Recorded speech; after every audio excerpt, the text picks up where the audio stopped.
Tonight's Pianos for Peace is shedding light on 4 Ukrainian organizations with the support of music.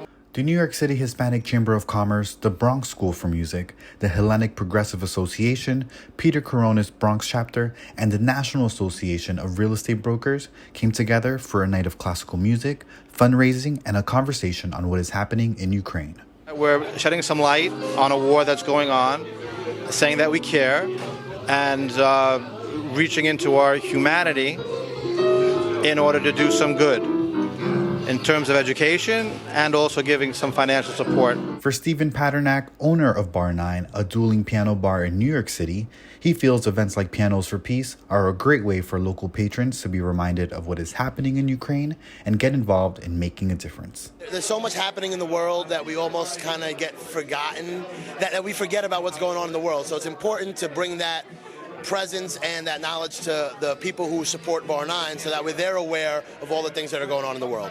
Throughout the evening, pianists took the stage in support of organizations like Razom for Ukraine, Greek Orthodox Fund for Ukraine, Revised Soldiers Ukraine, and Ukraine Children's Action Fund.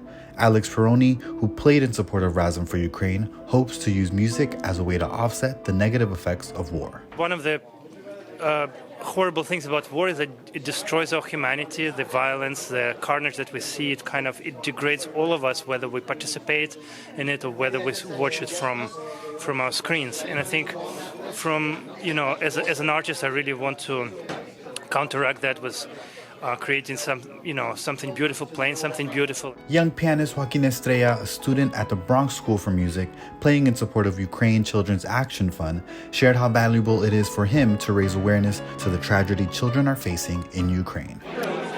At the moment, in Ukraine, there's a lot of trauma, especially for children my age, children younger than me. Putting my privilege as a musician and as a person that isn't in a country that's war-torn towards a cause that is, in my opinion, it's such a noble cause for these organizations to donate. It's very valuable to use my art for that. Taking the stage in support of the Greek Orthodox Fund for Ukraine with her husband Jacob, Ukrainian pianist Anna Shellist believes events like this are a reminder to join the fight against injustice in hopes that one day they can celebrate the end of this war. I would like for the world to keep rooting for Ukraine, keep supporting Ukraine. Today is 231st day of the war. It's an injustice and we have to be on a side of the good. And this is what I want to say to all the people watching. So thank you for supporting Ukraine, and please stay with us, root for us, and we will celebrate victory together very soon. To support organizations like Razom for Ukraine, Greek Orthodox Fund for Ukraine, Revised Soldiers Ukraine, and Ukraine Children's Action Fund, visit the link below.